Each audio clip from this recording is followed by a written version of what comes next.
السلام علیکم. پروگرام دو رائے کے ساتھ میں ہوں اسد رحیم خان اور میرا ساتھ دیں گے افتخار شرازی صاحب. آج 3 سال ہو گئے جب آپریشن رد الفساد کا آغاز ہوا تھا 22 فروری 2017 کو. اس آپریشن کا مقصد تھا کہ پاکستان سے دہشت گردی کا صفایا کیا جائے اور انتہا پسندوں کا جو نظریہ تھا اس کو بھی شکست پہنچایا جائے. آج D G I S P R general Babar Iftikhar صاحب کا کہنا ہے کہ نہ صرف دہشت گردی کا خاتمہ ہوا ہے، سرحدوں کی بھی حفاظت کی گئی ہے اور اس میں بنیادی کردار افواج پاکستان کے شودا کا ہے. Army chief general Qamar Javed Bajwa صاحب کا کہنا ہے کہ وہ تمام افواج پاکستان تمام جو پاکستان کے دشمن ہیں، اس طرح کے عناصر ہیں جو تھریٹس ہیں، ان سے واقف ہیں اور ان کے خلاف بھی مقابلہ کریں گے. شرازی صاحب، یہ ایک بہت طویل سلسلہ ہے. جو آئی ایس پی آر کا جو ٹویٹ ہے اس میں تو 2 دہائیوں کی بات کی ہے، لیکن جو انسرجنسی تھی جو کہ پاکستان کی ریاست سے پھر ٹکرائی، اس کی تو 2007 میں وہ شروع ہوئی اور پھر 14 سال سے ہمیں ایک سلسلہ نظر آیا. اس میں کیا نہیں ہوا آپریشن، جو وہ تو خیر 2007 سے آگے پھر 2009 کے بعد آپ نے پھر اپنی عسکری کارروائیاں کی، راہ راست، راہ نجات، ضرب عضب اور اب رد الفساد. اس میں تو شاید کوئی اختلاف نہیں ہو سکتا کہ دہشت گردی کے جو واقعات ہیں اور ان واقعات میں جو سویلین جانیں گئی تھیں ان کا آپ نے دیکھا ہے کہ ایک ایکسپونینشل ڈراپ آیا ہے، ایک واضح کمی آئی ہے. کچھ ایسٹیمیٹس آپ کو 80% بتاتے ہیں، کچھ ایسٹیمیٹس آپ کو 85% بتاتے ہیں. ایک تو جناب اس کے کیا وجوہات تھے، اور دوسرا اس کو اب آپ اس جیت تو نہیں کہنا چاہیے کیونکہ یہ ایک نظریہ جس کے خلاف آپ لڑ رہے ہیں، لیکن اس پروگریس کو آپ برقرار کس طرح رکھیں؟ بالکل ظاہر سی بات، اور یہی سب سے بڑا سوال ہے کہ اتنی بڑی اچیومنٹ آپ نے حاصل کی، اور اس سے پہلے جس طرح آپ نے کہا ہے کہ پاکستان کی اکانومی بری طرح متاثر ہوئی، اور کہا جاتا ہے کہ $100 ارب کی ایک طرح سے ہماری اکانومی کو اس سے نقصان ہوا. 70,000 سے زیادہ جس میں ملٹری کے لوگ بھی ہیں، عام سویلینس بھی ہیں، انہوں نے اپنی جانیں دیں. اور ایک وقت تو ایسے لگتا تھا، آپ کو یاد ہوگا کہ جب اسلام آباد میں لال مسجد کا آپریشن ہوا تھا تو لگتا تھا کہ پورا ملک ایک طرح سے ان کے ہاتھوں یرغمال بن چکا ہے، ان ملیٹنٹس کے ہاتھوں. لیکن بہرحال 4 آپریشنز ہوئے، اور جس طرح آپ کہہ رہے ہیں کہ یہ آخری آپریشن جس وقت چل رہا ہے 4تھا رد الفساد، اس میں اور میرے خیال میں جو باقی 3 آپریشنز اس کے اندر جو بنیادی فرق ہے میرے خیال میں اسد، جو اس میں جو ایک اور چیز کو شامل کیا گیا وہ ایڈرز اینڈ ابیٹرز، کہ وہ لوگ جو ان کو فیسیلیٹیٹ کر رہے تھے، اگرچہ وہ ہارڈ کور ملیٹنٹس نہیں تھے، انہوں نے ریاست کے ریٹ کو اس طرح چیلنج نہیں کیا تھا، بٹ ان لوگوں کو بھی ڈھونڈا گیا، ان کو بھی پکڑا گیا، ان کا بھی خاتمہ کیا گیا. تو میرے خیال میں یہی وجہ ہے کہ پھر چیزیں بڑی اسکیل ڈاؤن ہوئیں. اب ہمیں نظر آتا ہے کہ ملک کے اندر وہ فضا نہیں ہے دہشت گردی کی. ضرور اکا دکا واقعات ہوتے ہیں، بٹ اس طرح کے نہ تو ان کے نیٹ ورکس ہیں، نہ اس طرح کے سلیپر سیلز اب موجود ہیں. ہاں یہ ضرور ہے، آپ نے جو بات کی ہے کہ بہرحال یہ سوچ ابھی بھی کہیں نہ کہیں موجود ہے. پھر وہ جو ہم کل بھی بات کر رہے تھے اپنے شو میں کہ جو نیشنل ایکشن پلان ہے جس کے اندر ایک مدرسہ ریفارمز کی بھی شک موجود ہے، اور میرے خیال میں اب کہا یہ جا رہا ہے کہ شاید جب بھی مارچ اپریل کا مہینہ یا اگلے سال تک کہا یہ جا رہا ہے کہ ایک نیا سلیبس آ رہا ہے جو تمام دیگر جہاں پہ تعلیمی اداروں میں نافذ العمل ہوگا وہاں پہ ان مدرسہ کے اندر بھی اس نصاب کو لایا جائے گا. تو وہ بھی ایک بڑا امپورٹنٹ ایریا ہے جس کو آپ نے ایڈریس کرنا ہے. اگر آپ اس کو سکسیسفلی ایڈریس کر سکتے ہیں اور کر لیں گے تو میں سمجھتا ہوں کہ وہ جو آپ ایک تھریٹ موجود ابھی بھی کہیں نہ کہیں ہمیں لگتا ہے کہ وہ نیچے چلا گیا ہے بٹ موجود ہے، اس کو مکمل طور پہ آپ کہیں ایلیمینیٹ کرنے میں کامیاب ہو جائیں گے. اور شاید جو سب سے بڑی آپ کی جیت تھی وہ یہ تھی کہ آپ سوچ میں ایک بنیادی تبدیلی لائے تھے. پہلے جناب آپ مجھ سے بہتر جانتے ہیں کہ دہشت گردی کی ایک ویو ہوتی تھی اور جو حملے ہوا کرتے تھے ان کا ایک تسلسل ہوتا تھا. اب ان سے کس طرح لڑ پاتے جب آپ کے اپنے منتخب نمائندے یہ کہہ رہے ہوتے تھے کہ جی ہم نے ان کے ساتھ بیٹھ کے نیگوشیٹ کرنا ہے. بلکہ جو کہا جاتا ہے کہ رد الفساد، آپریشن ضرب عضب، وہ عسکری کارروائی اس طرح کی ملٹری آپریشنز تھے جن سے وہ واضح تبدیلی آئی. اس سے پہلے تو آپ نیگوشیٹ کرنے نکلے تھے کہ ہم بیٹھیں گے، آپ کے ساتھ بات کریں گے، اور یہ وہ والے نیگوشیشنز نہیں تھے جو کہ جو آپ شاید مجبوری سے کریں یا جن کا کوئی تعمیری مقصد ہوتا ہے، یہ وہ نیگوشیشنز تھے جب آپ نے تمام پالیسی کنسیڈریشنز کو سامنے نہیں رکھا تھا. جب پنجاب کے جو نمائندے تھے وہ کہہ رہے ہوتے تھے کہ جی آپ پنجاب مت آیا کریں، آپ نے کوئٹہ، پشاور، باقی صوبوں میں بام پھاڑنے، ضرور آپ بام پھاڑیں، لیکن بحیثیت پنجاب کا ایک منتخب نمائندہ میں یہ نہیں چاہوں گا کہ آپ یہ والی بھی سرحدیں پار کریں. تو اس میں ایک نظریاتی یکجہتی بھی چاہیے تھی، جبکہ تمام سیاسی جماعتیں ایک صفحے پہ آئیں اور نیشنل ایکشن پلان جیسی چیزیں طے کریں. بالکل بالکل، اس میں کوئی شک نہیں، اور یہ آپ نے بڑا درست نقطہ اٹھایا ہے کہ اس سے پہلے جو ایک پولیٹیکل ڈیوائڈ تھی، آپ تو یہ کہتے ہیں 2013 کے الیکشن میں کہا جاتا ہے کہ وہ جماعت جس کا آپ ذکر کر رہے ہیں کہ ان کی جو الیکشن کمپین ہے وہ کالعدم تنظیمیں چلا رہی تھی، ان کے لیے ووٹ مانگ رہی تھی جنوبی پنجاب میں، جنوبی پنجاب کے اندر. تو میرے خیال میں یہ جو پولیٹیکل ڈیوائڈ تھی، اس نے جہاں پہ فوج کے لیے ان ایلیمنٹس کو اگریسولی ان کو چیز کرنا، ان کو مارنے کے لیے ایک جو سپیس تھی اس کو کم کر دیا، بلکہ سوسائٹی کو بھی ایک طرح سے کنفیوز کر دیا کہ ہے کیا، کہ جو ریاست ایک طرح سے نیریٹو بلڈ کرنے جا رہی ہے، جو وہ سٹینس لے رہی ہے، کیا وہ درست ہے یا یہ جو لوگ کہہ رہے ہیں وہ درست ہے. تو میرے خیال میں یہ اس کے بعد جب آپ کو پتا ہے کہ اے پی ایس کا جو ثانیہ ہوا تھا پشاور میں، اس کے بعد میرے خیال میں پولیٹیکل فورسز نے بھی ریئلائز کیا کہ اگر اس کے اندر یہ ڈیوائڈ رہتی ہے تو اس کا صرف اور صرف فائدہ ملیٹنٹس کو ہو رہا ہے اور پاکستان ایز اے ہول اس کا ایک طرح سے لوزر ہوگا. تو میرے خیال میں وہ ریئلائزیشن اگرچہ بعد میں آئی، دیر سے آئی، لیکن بہرحال آئی. اور اس کے بعد ہم نے دیکھا کہ جب پولیٹیکل کانسنسس بنا ہے اور ایک اتفاق رائے سے آپریشن ضرب عضب ہو یا پھر رد الفساد ہو، ہم کہہ سکتے ہیں کہ جو پولیٹیکل اونرشپ ہے وہ آپ اکراس دا بورڈ ہے، تمام پولیٹیکل فورسز اس کو اون بھی کرتی ہیں اور سیکورٹی فورسز کی پشت پہ بھی کھڑی ہیں. تو میرے خیال میں اس کا نتیجہ یہ نکلا ہے کہ ہم نے بہت بڑے گول اچیو کیے ہیں. اچھا، ایک اور چیز ہے شرازی صاحب، اب ہم نے بات کی ان عسکری کارروائیوں کی کامیابیوں کی. بتایا جاتا ہے کہ جب بھی آپریشن ہوتا ہے تو اس کے بعد سرجری کرنا بہت زیادہ اہم ہوتا ہے. اب کیا آپ نے یہ کر لیا تو ایک بہت بڑی آپ نے آئین میں آپ ترمیم لائے جس سے فاٹا اور خیبر پختونخوا کا انضمام ہو گیا. وہ جو سارے ایریاز ہیں جن پہ ان انتہا پسندوں کے شکنجے میں یہ ایریاز ہوتے تھے، پھر ان کو پھر پاک فوج نے لبریٹ کیا تھا یعنی لوگوں سے، اب ادھر آپ نے وہی سرجری اپلائی کرنی ہے. بے شک وہ ہو کہ آپ کو لینڈ مائنز نکالنے ہوں، جگہوں کو ریہیبلیٹیٹ کرنا ہو، جو ٹورسٹ ڈیسٹینیشنز ہیں ان کو بحال کرنا ہو. ابھی جو سوات میں آپ نے دیکھا، سوات جو کہ انتہا پسندی کا ایک زمانے میں جڑ ہوا کرتا تھا، اس کو آپ نے کتنی خوبصورتی سے بحال کیا ہے اور لوگوں کو آپ پھر سے اٹریکٹ کرنا شروع ہو گئے ہیں. اس میں کیا اب زیادہ تیزی نہیں آنی چاہیے؟ اور جو آپ نے فاٹا کے پی کا مرجر کیا، اس کی جو ریہیبلیٹیشن ہے وہ ابھی بھی بہت ہی کم رفتار پہ چل رہی ہے، پیس بہت سلو ہوا ہے، حالانکہ حکومت وقت کی یہ ایک بہت مین پرائیورٹی تھی. بالکل، میرا خیال میں یہ ایک پرائم ایریا ہے جس کے اوپر آپ کو فوکس کرنے کی ضرورت ہے. آپ نے جو کمٹمنٹس کی ہیں اس علاقے کے لوگوں سے، وہ بیچارے اپنے گھروں سے بے گھر ہوئے، وہ کیمپوں میں رہے اور وہ ان کی روایات، ان کے رہن سہن کے بالکل خلاف ہے. تو میرے خیال میں اگر آپ سمجھتے ہیں کہ پھر ان ملیٹنٹس کو، ان اینٹی پاکستان ایلیمنٹس کو وہاں پہ سپیس نہ ملے، تو آپ کو ان ایریاز کو بڑا اگریسولی دیکھنا پڑے گا اور جو ان سے وعدے آپ نے کیے ان کو پورے کرنے چاہیے. رادر یہ کہ لوگ پروٹیسٹ کریں، ان کو سڑکیں بلاک کرنی پڑے تب جا کے آپ ان کے مسائل کو حل کریں. تو میرے خیال میں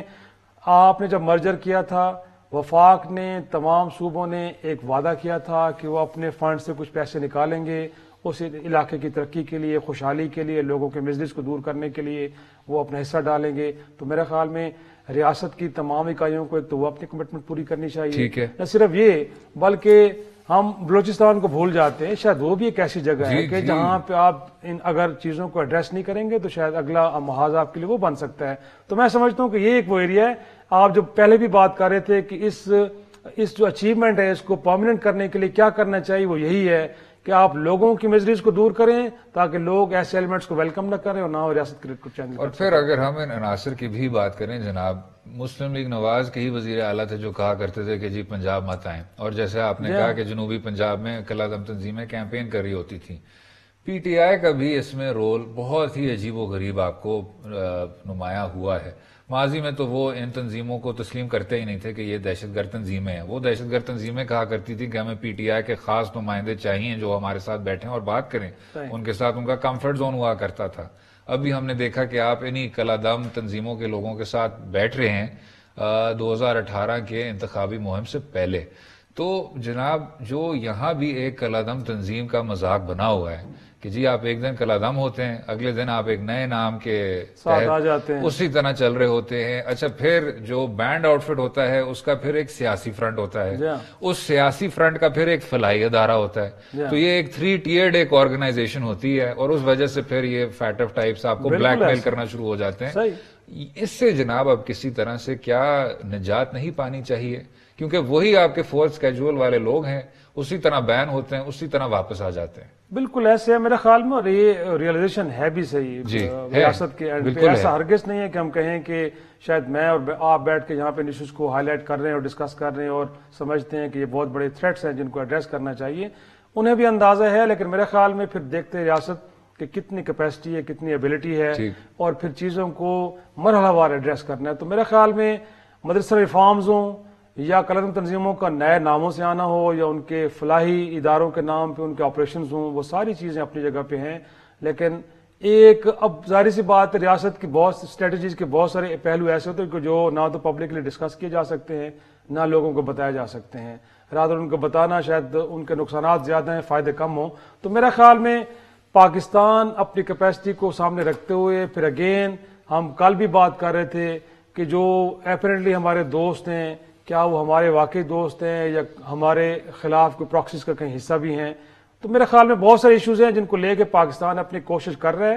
اور جیسے اچیومنٹس آ رہی ہیں اس سے لگتا تو ہے کہ ہم کم از کم سیکورٹی اداروں کا یا ریاست پاکستان کا گلہ نہیں کر سکتے کہ ان چیزوں کا ایڈریس نہیں کیا جا رہا. بٹ مرحلہ وار ہوں گی، اور ساتھ میں جس طرح ہم نے دیکھا ہے کہ بہت بڑی بارڈر ہے افغانستان کے ساتھ، بٹ اس کو اب فینس کیا جا رہا ہے آپ نے، اور میرے خیال میں اس سال کے اینڈ تک یا مڈل میں کہا یہ جا رہا ہے کہ وہ کمپلیٹ ہو جائے گی. تو جو افغانستان سے گلہ ہو رہا تھا ہم سے کہ شاید جہاں سے بڑی فری موومنٹ ہوتی ہے ان ایلیمنٹس کی اور وہ جا کے وہاں پہ بھی کرتے ہیں، تو اب وہ گلے بھی دور ہو رہے ہیں. اب پاکستان کے اوپر دنیا ٹرسٹ کر رہی ہے اور بہت سارے فورمز کو اپریشیٹ بھی کیا گیا کہ پاکستان اس حوالے سے ایک بڑا پازیٹیو رول پلے کیا. اور جناب جو کہنے والی بات ہے وہ یہی ہے کہ اس فینسنگ سے آپ کی کراس بارڈر انفلٹریشن میں ایک نمایاں کمی آئی ہے. بالکل آئی، اس سے کوئی آپ شاید انحراف کرنے کی گنجائش نہیں ہے. لیکن اب آگے بڑھتے ہوئے جو کریکولم ریفارم کی بھی بات ہے، نیشنل ایکشن پلان کا یہ ایک نقطہ تھا، اس پر اس طرح کا کام نہیں ہو سکا جس طرح ہونا چاہیے تھا. وہ آپ کے سویلین حکومت کو کرنا تھا.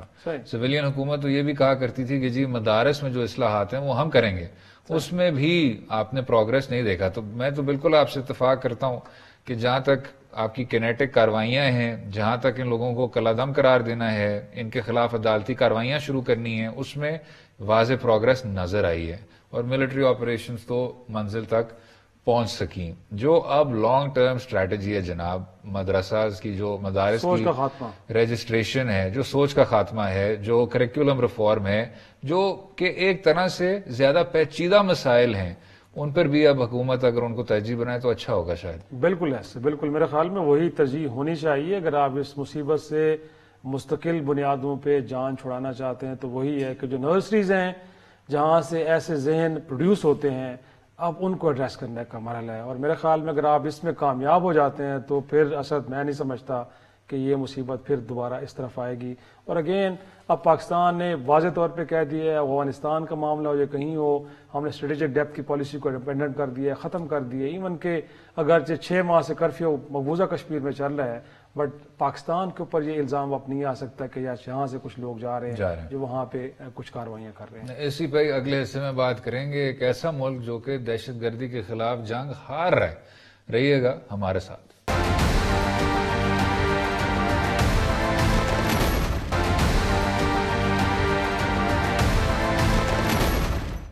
ویلکم بیک ٹو دو رائے. ہندوستان میں متنازع بل سٹیزن شپ امینڈمنٹ ایکٹ کے خلاف احتجاج ہو رہا تھا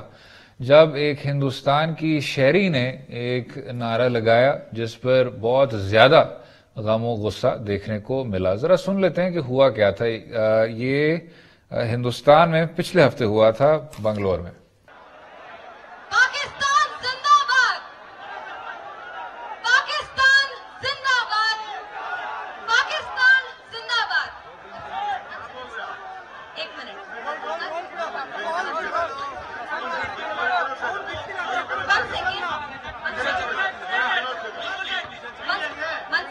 ان خاتون کا کہنا تھا پاکستان زندہ باد، لیکن اگر آپ باقی کلپ دیکھیں گے، مکمل کلپ دیکھیں گے تو اگلے سانس میں کہا ہندوستان زندہ باد. پیغام تھا کہ پاکستان زندہ باد، ہندوستان زندہ باد، دونوں ممالک کی دوستی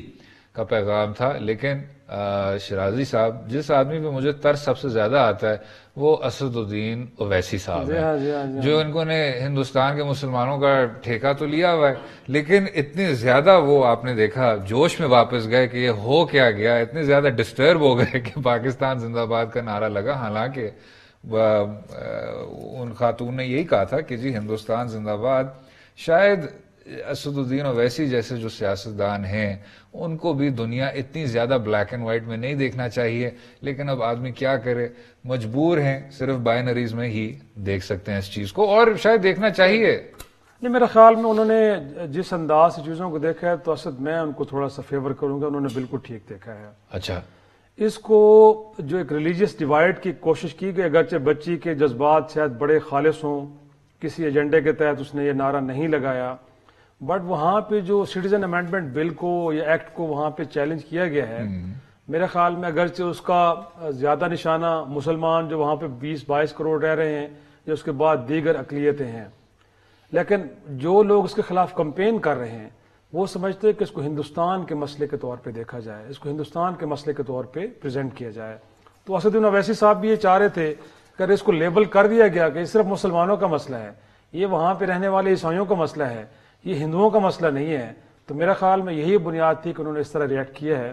کہ اس بچی کو روکا بھی ہے، اور وہ تاکہ یہ تاثر نہ ملے کہ یہاں پہ صرف بات، کیونکہ ظاہری بات ہے جب آپ پاکستان زندہ باد کہیں گے تو اس کا مطلب ہے کہ آپ ایک اور طرح کا تاثر دے رہے ہیں. تو بنیادی طور پہ اسد الدین اویسی صاحب کا جو ریئیکشن تھا میرے حساب سے، اگرچہ لوگ اس کو کنڈیم کر رہے ہیں، بٹ انہوں نے اس امپریشن کو ڈسمینٹل کرنے کی کوشش کی ہے کہ یہ مسلمانوں کا مسئلہ نہیں ہے، اور ایسا نہیں ہے کہ اس کو بنیاد بنا کے تو ہم پاکستان زندہ باد کی بات کر رہے ہیں. بٹ اگین بات مودی صاحب کی ہو رہی ہے کہ جو اگرچہ ان کا یہ سلوگن ہے کہ نہ ہم مسئلے پالتے ہیں نہ ان کو ہم ٹالتے ہیں، لیکن اب یہ مسئلے ٹالنے میں یا اس کو ختم کرنے میں انہوں نے نئے مسائل کو جنم تو بال دے دیا ہے. اور جس طرح کے ہندوستان وہ بنا چکے ہیں، خود وہ وہاں پہ ہندوؤں کو بھی قابل قبول نہیں ہے. اور اب تو ٹرمپ صاحب آ رہے ہیں شاید 24 کو، منڈے کو جب وہ وزٹ شروع کریں گے، کہا یہ جا رہا ہے کہ وہ بھی کچھ اسی طرح کی گفتگو کرنے آ رہے ہیں کہ یہاں پہ جو اقلیتوں کے حوالے سے آپ کر رہے ہیں یہ بالکل بھی قابل قبول نہیں ہے. بلکہ ہم تو کل پرسوں کسی ایک محفل میں بیٹھے تھے اور بڑی ایک اچھی وہاں پہ ایک ڈسکشن ہوئی ہے. انہوں نے کہا کہ لگتا یہ ہے، کچھ دوستوں نے کہا کہ ہندوستان ایک اور 1947 چاہ رہا ہے. بالکل صحیح. اور اس میں کوئی شک نہیں ہے کہ جب آپ اس ملک کو ہندوؤں کا ملک بنانا چاہ رہے ہیں تو ایسا ممکن نہیں ہے کہ وہاں پہ رہنے والے باقی اقلیتیں ہیں جن کی تعداد کو چھوٹی نہیں ہے. خود دیکھ لیں، مسلمانوں کی تعداد 20-22 کروڑ وہاں پہ لوگ رہ رہے ہیں. تو آپ یہ کیسے کر سکتے ہیں کہ آپ اس ملک کو صرف ہندو ملک بنا کے رکھ دیں اور باقی لوگوں کے لیے اسپیس نہ چھوڑیں؟ اس کا مطلب ہے کہ آپ ایک اور تقسیم کی بنیاد خود رکھ رہے ہیں. سر میں سمجھتا ہوں کہ 1947 کی طرف شاید ہندوستان نہ ہی جائے، کیونکہ تب قائد اعظم محمد علی جناح صاحب کی ایک عظیم شخصیت تھی. اس وقت جو مسلمان وہاں کمیونٹی ہے ان کی قیادت اتنی زیادہ بے یار و مددگار ہے، اتنی زیادہ انسٹرکچرڈ ہے، انآرگنائزڈ ہے. اسد الدین اویسی صاحب جیسے نمائندے ہیں ان کے، اور آپ بالکل صحیح کہتے ہیں کہ شاید اس دائرے میں رہتے ہوئے جو انہوں نے کیا، ہندوستان کے 4 کونوں میں رہتے ہوئے جو انہوں نے کیا، بڑا ضروری تھا کہ جی میں اس ملک کا وفادار ہوں، میں نہیں چاہتا کہ پاکستان زندہ باد کے نعرے لگیں. لیکن اس میں بھی آپ کو نظر آتا ہے کہ یہ اب کون سے سٹیج پہ پہنچ گئے ہیں کہ جاوید اختر صاحب جیسے جو لوگ ہیں ان کو فلیٹ نہیں ملتے، اسد الدین اویسی جیسے لوگوں کو اہمیت نہیں ملتی. اور شرازی صاحب جو سب سے بڑی بات ہے، یہاں ایک بڑی فینٹیسی ہے ہمارے کچھ جو فار رائٹ بھی ہے، فار لیفٹ بھی ہے، دائیں بازو بھی ہے، بائیں بازو بھی ہے، ان میں یہ فینٹیسی ایک اوور لیپ کرتی ہے کہ اگر پاکستان نہ بنتا تو مسلمانوں کی جو تعداد تھی وہاں ہندوستان میں اس سے ایسا ہوتا کہ کوئی میجورٹیرین ہندو حکومت ان پہ اس طرح قابو نہ پاتی، ان کے بنیادی حقوق کو نہ کچلتی.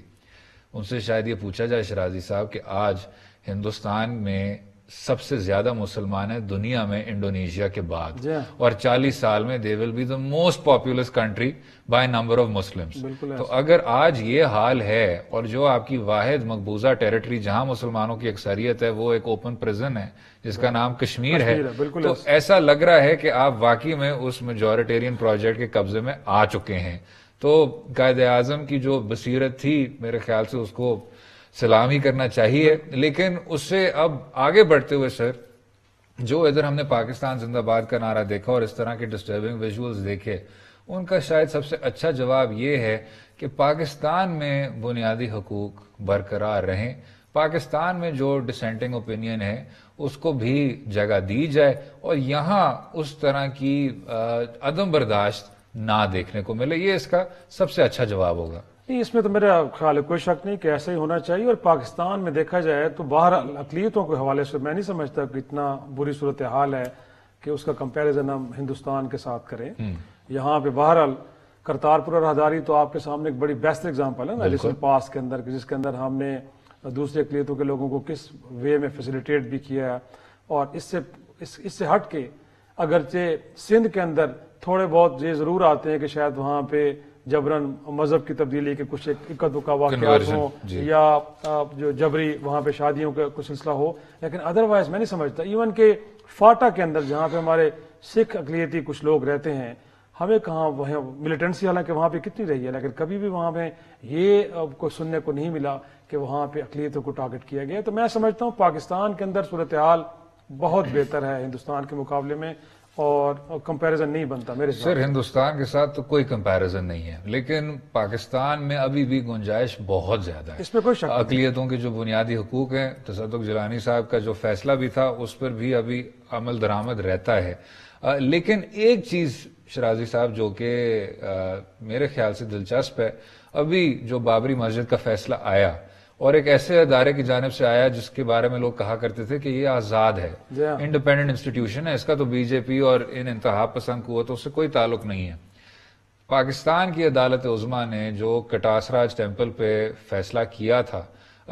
اس میں جو جسٹس جواد ایس خواجہ صاحب کا بھی جو مختلف فیصلہ ہے 2015 میں بطور چیف جسٹس, جس پہ, اور وہ کڑک کا کیس ہے سر, جس میں مسلمان انتہا پسندوں نے قبضہ کیا تھا, ٹیمپل تھا, اس کو انہوں نے ان سے چھڑوایا اور واپس پھر ڈیلیور بھی کروایا. تو یہ تو بابری مسجد کا جو فیصلہ ہے اس کا بالکل ہی متضاد ہے. تو اسی طرح کی جو رجحان ہے سر, ان کو شاید انکریج کرنا چاہیے. بالکل کرنا چاہیے. اور میرا خیال میں وہاں پہ بھی تھوڑا سا عدلیہ, جس کی ایک بہرحال ہندوستان کی ہم بات کر رہے ہیں کہ ایک انڈیپینڈنس اور ایک مضبوط جوڈیشری کی وہاں پہ ان کی ایک طرح سے ہم روایت ہم کہہ سکتے ہیں یا ان کی ہسٹری ہے. لیکن بابری مسجد کے معاملے پہ لگتا ہے کہ انہوں نے بڑا کمپرومائزڈ وے میں چیزوں کو ایڈریس کیا ہے. وہاں پہ جو فیصلہ ہے وہ لگتا ہے کہ وہ جو ایک ایکسٹریمسٹ ہندو مائنڈ ہے انہوں نے بھرپور طریقے سے انفلوئنس کیا ہے. اور جو فیصلہ ہے اس کو ہم کہہ نہیں سکتے کیونکہ اس کے اندر بڑے چیزیں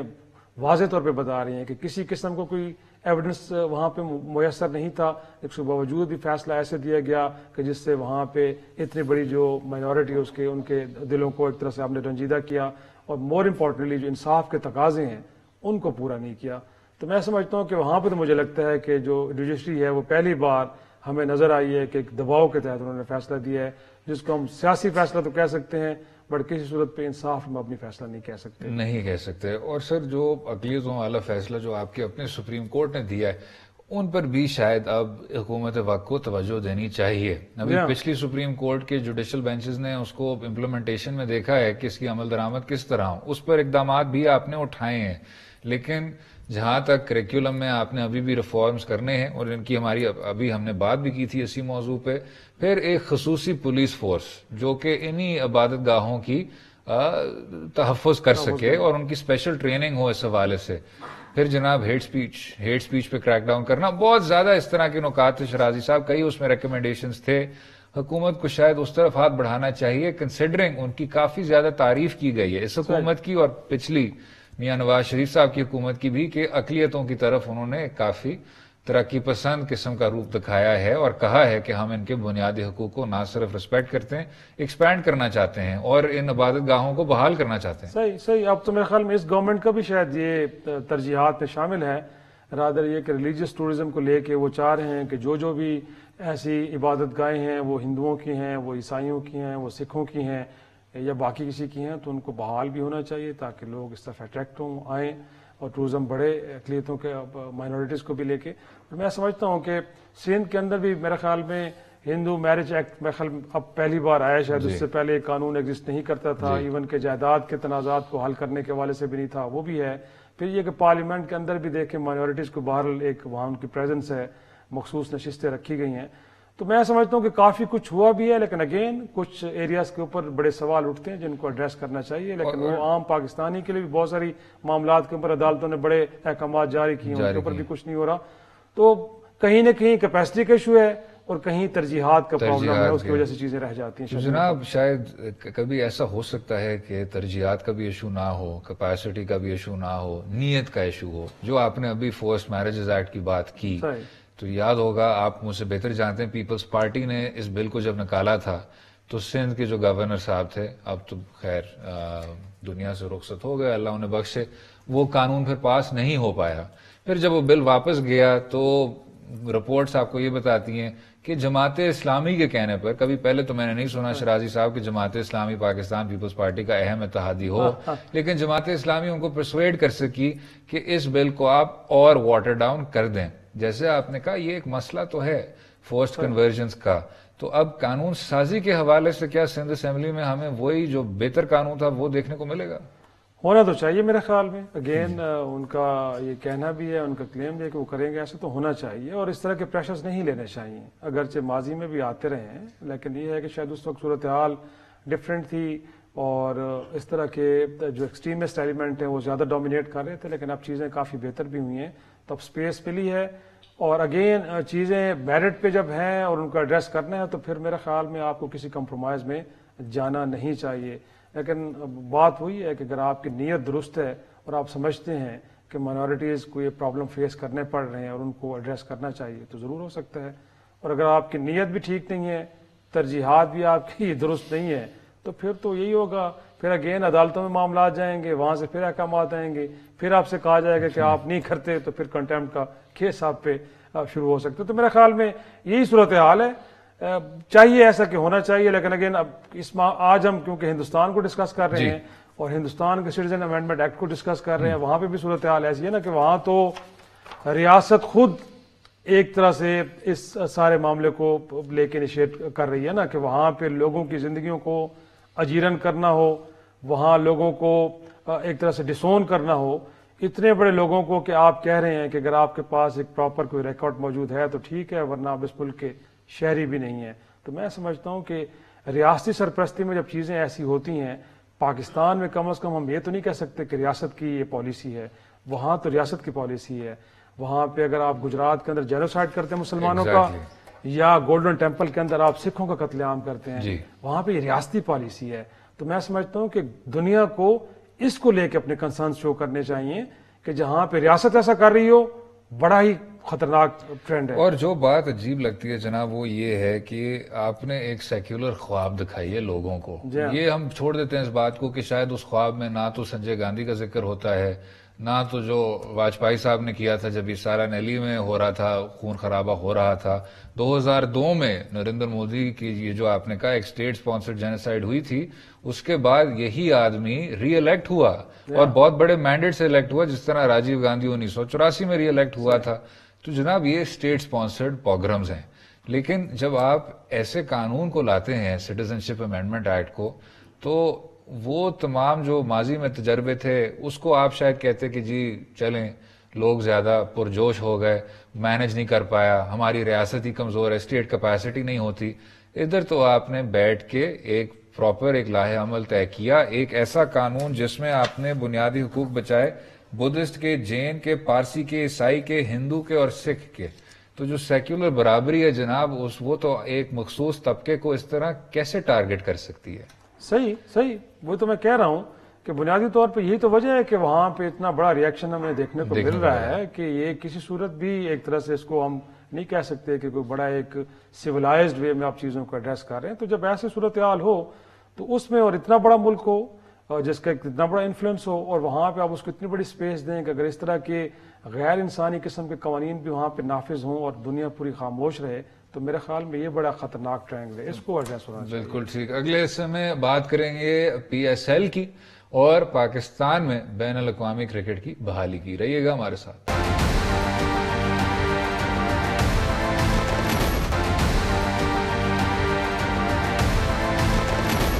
بیک ٹو دو رائے، بات کریں گے پاکستان سپر لیگ 2020 کی، جو کہ بہت دیر بعد ایک ایسا ٹورنامنٹ دیکھنے کو ملے گا جہاں کوئی سیکیورٹی ایشوز اس طرح سے نہیں ہے کہ کسی ایک ٹیم کے بڑے بڑے کھلاڑیوں کو آنے سے روکیں۔ شرازی صاحب، ایک طرح سے تو یہ بہت اچھی بات ہے، نہ صرف یہ بین الاقوامی کرکٹ کی ایک پوری طور پہ بحالی ہے، لیکن وہ والے جو کرکٹ فینز ہیں جو کہ اتنی دیر سے اس چیز سے محروم تھے کہ وہ اب ہوم ٹیریٹری پہ اس طرح کے کرکٹ میچ دیکھ سکیں، ان کے لیے بھی بہت ہی زیادہ خوشی کا باعث ہے۔ بالکل، بلکہ PCB کے چیئرمین کو جب اس کی انہوں نے اوپننگ کی ہے PSL کی، کراچی میں ہوئی ہے، تو بالکل ٹھیک کہہ رہے تھے کہ کچھ ہمارے کرکٹرز جو پچھلے 10 سال سے انٹرنیشنل کرکٹ کھیل رہے ہیں بٹ اپنے ملک میں کوئی ایک میچ بھی نہیں کھیل پائے، تو اب اندازہ لگا نا کہ پچھلے 10 سال کے اندر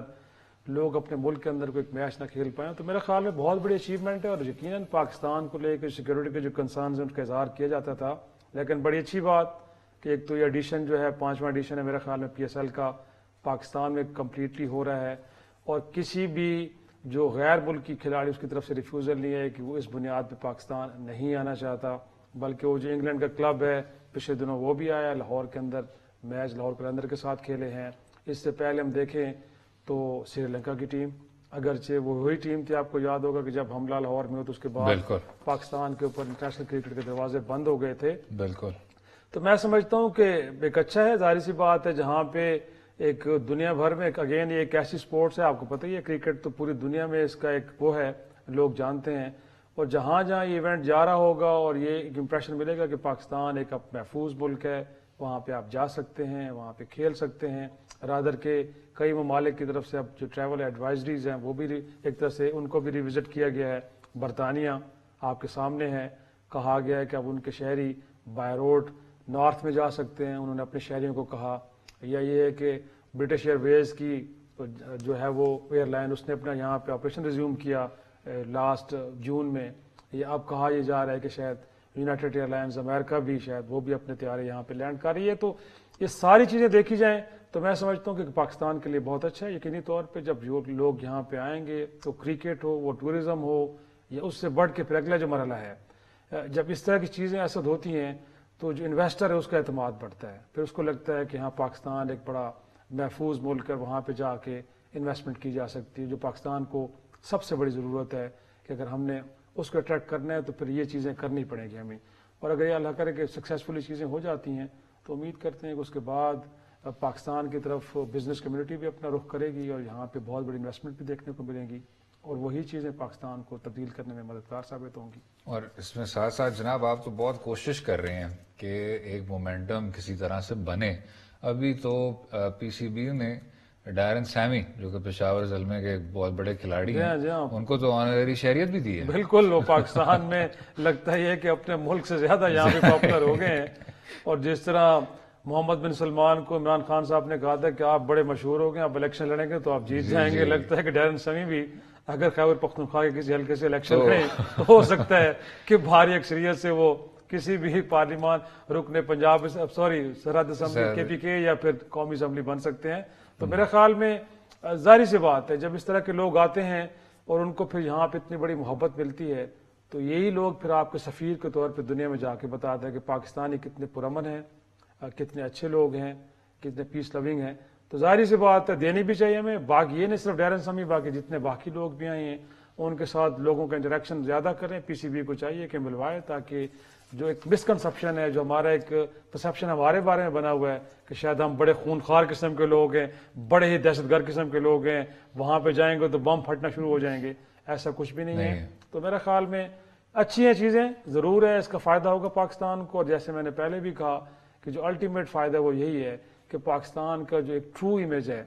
جو ایکچوئل امیج ہے کہ ہم ایک پرامن لوگ ہیں اور ہمارے یہاں کچھ طرح کے ایشوز نہیں ہیں، ایک تو وہ پورٹری ہوگا پوری دنیا میں، اور مور امپورٹنٹلی جو آگے چل کے ہے کہ ٹورزم یہاں پہ بڑھے گا، یقینی طور پہ باقی لوگ بھی پاکستان آنا پسند کریں گے، اور اس سے اگلا مرحلہ جیسے میں نے کہا کہ اکانومی کی ریوائول کے لیے ہمیں بہت بڑی انویسٹمنٹ چاہیے. بالکل. تو لگتا یہ ہے کہ اب وہ اتنے عرصے سے اتنے دہائیوں سے ساری چیزیں رکی ہوئی تھی نا. کئی سال تو ایسے گزرے ہیں اسد کہ جہاں پہ وہ کہتے ہیں کہ شاید $1 کی بھی انویسٹمنٹ پاکستان کے اندر نہیں آئی. تو پاکستان کے اندر وہ بھی ایریا بڑا رچ ہے، بہت سپیس ہے کہ لوگ یہاں پہ آ کے انویسٹمنٹ کر سکتے ہیں، خود بھی کما سکتے ہیں، پاکستان کی اکانومی کو ریوائو بھی کر سکتے ہیں. تو زبردست، ہمیں سب کو اپریشیٹ کرنا چاہیے. PCB کو تو لوگ کر رہے ہیں، بٹ پاکستان کی سیکورٹی فورسز کو بھی کرنا چاہیے جنہوں نے اس ماحول کے اندر ان چیزوں کا انعقاد ممکن بھی بنایا. اور کوئی وہ کہتے ہیں پتہ ٹوٹے بغیر چیزیں میک شور بھی ہوئیں، لوگ آئے رہے، فریلی موو بھی کیا اور پھر بھاگ واپس بھی چلے گئے. تو زبردست، اچھا ہے، اس کو کنٹینیو رہنا چاہیے.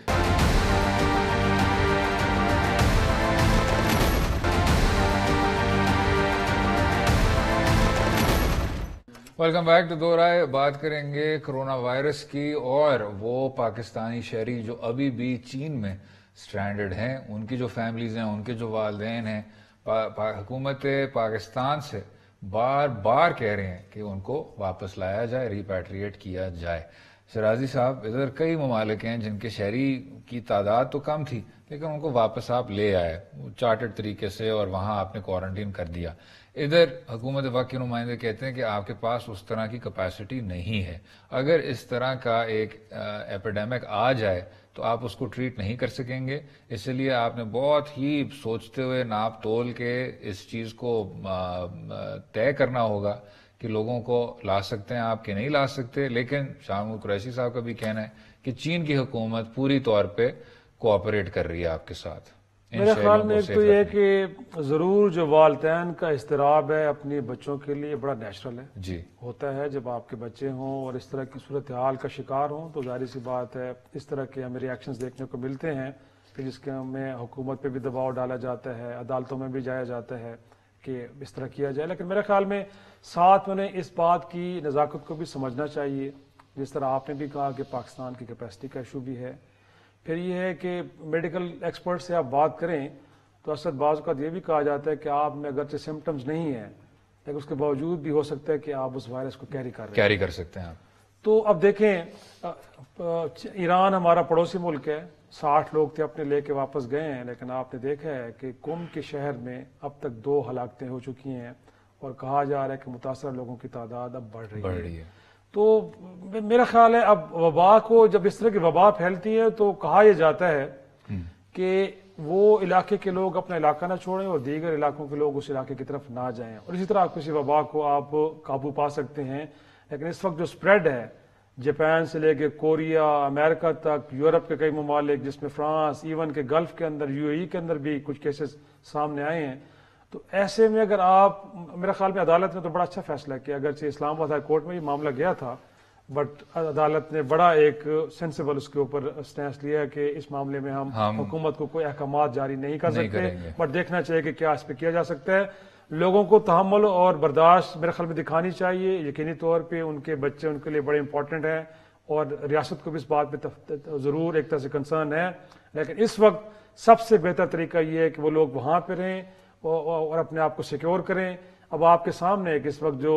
عالمی ادارہ صحت کی آج کی ایک طرح سے اسٹیٹمنٹ آئی ہے کہ اس کا سپریڈ بڑھتا جا رہا ہے اور خدا نخواستہ لگتا یہ ہے کہ اس کے اوپر قابو پانے میں کوئی ہمیں واضح کامیابیاں نہ مل پائیں. تو جب اس طرح کے انڈیکیٹرز آپ کے سامنے ہوں تو اس کے بعد بھی اگر آپ کہیں کہ آپ اس طرح کی چیزیں کر لیں تو میرا نہیں خیال کہ درست فیصلہ ہوگا. اچھا جناب، اس میں 1-2 چیزیں ہیں. ایک تو یہ ہے کہ امپیریکل ڈیٹا آپ کو بتا رہا ہے کہ جو متاثرین ہیں چین میں، ووہان پروونس تو سب سے زیادہ افیکٹڈ تھا، ان کی جو تعداد ہے وہ کم سے کم ہوتی جا رہی ہے. یعنی جو نئے انفیکشن ہیں اس میں ڈکلائن آ رہا ہے. یہ شاید ایک خوش آئین بات ہے. لیکن اس کے ساتھ ساتھ جناب بہت زیادہ اسٹرکچرل جو ایشوز ہیں، ایک تو چین کی معیشت میں آپ کو دیکھا کہ اس کو واضح نقصان پہنچا.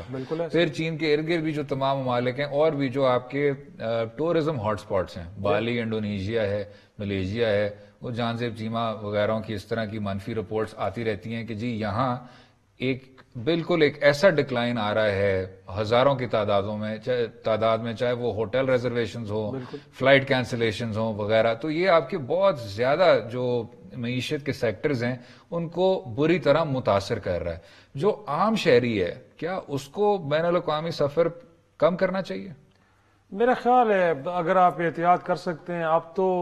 آن لائن چیزیں میسر ہیں آپ کو، اور آپ ان کے ذریعے بھی اپنے جو ضروری کام ہے ان کو آپ سر انجام دے سکتے ہیں۔ ضروری نہیں ہے کہ فزیکلی آپ کا وہاں پہ ہونا ضروری ہے، اور بہت سارے ممالک ایسے ہیں کہ جنہوں نے اپنی فلائٹس کینسل رکھی ہوئی ابھی تک، وہ بیجنگ کے ساتھ ان کا فضائی رابطہ نہیں ہے، اگرچہ پاکستان نے آپریشنز اپنے بحال رکھی ہیں، لیکن میرا خیال ہے کہ احتیاط کرنی، جیسے میں پہلے بھی کہہ رہا تھا کہ اگر کس طرح کی ایپیڈیمک آتی ہیں تو اس کا بہترین طریقہ کہا یہ جاتا ہے، وہ یہ میڈیکل کے لوگ کہتے ہیں کہ لوگوں کو ریسٹرکٹ کر دیا جائے کہ وہاں سے باہر وہ نہ نکلیں اور باہر کے لوگ ان کے ساتھ انٹریکٹ نہ کریں۔ میرے خیال میں یہ ایک بہتر طریقہ ہے کہ لوگوں کا انٹریکشن کم سے کم، اگرچہ سب کے لیے مشکل صورتحال ہے، نہ صرف چین کے لیے، ان کی بہت بڑی معیشت ہے، ان کے ایکسپورٹس کے اوپر بہت بڑا ایشو بنے گا، جو ٹورسٹ سپاٹس ہیں وہاں کے اوپر ظاہر سی بات ہے ان کے اوپر معیشت کے اوپر بھی ڈینٹ پڑے گا، لیکن اگین انسانی زندگی سے بڑھ کے کوئی چیز نہیں ہے۔ ایسے میں کہ جب ابھی تک آپ اس وائرس کا علاج بھی نہیں دریافت کر سکے، ایجاد کر سکے، اور اس کو آئیڈینٹیفائی بھی نہیں کر سکے کہ وہ اس کا سورس کیا ہے، تو جب تک اتنے بڑے سوالوں کے جواب نہیں مل پاتے تب تک تو میرا خیال ہمیں تھوڑی سی احتیاط کرنی چاہیے۔ احتیاط کرنا چاہیے۔ اسی پر اجازت لیں گے، امید ہے آپ کو آج کا پروگرام پسند آیا ہوگا۔ مجھے اور شرازی صاحب کو اپنی رائے سے بھی آگاہ کیجیے۔ اگلے ہفتے تک خدا حافظ۔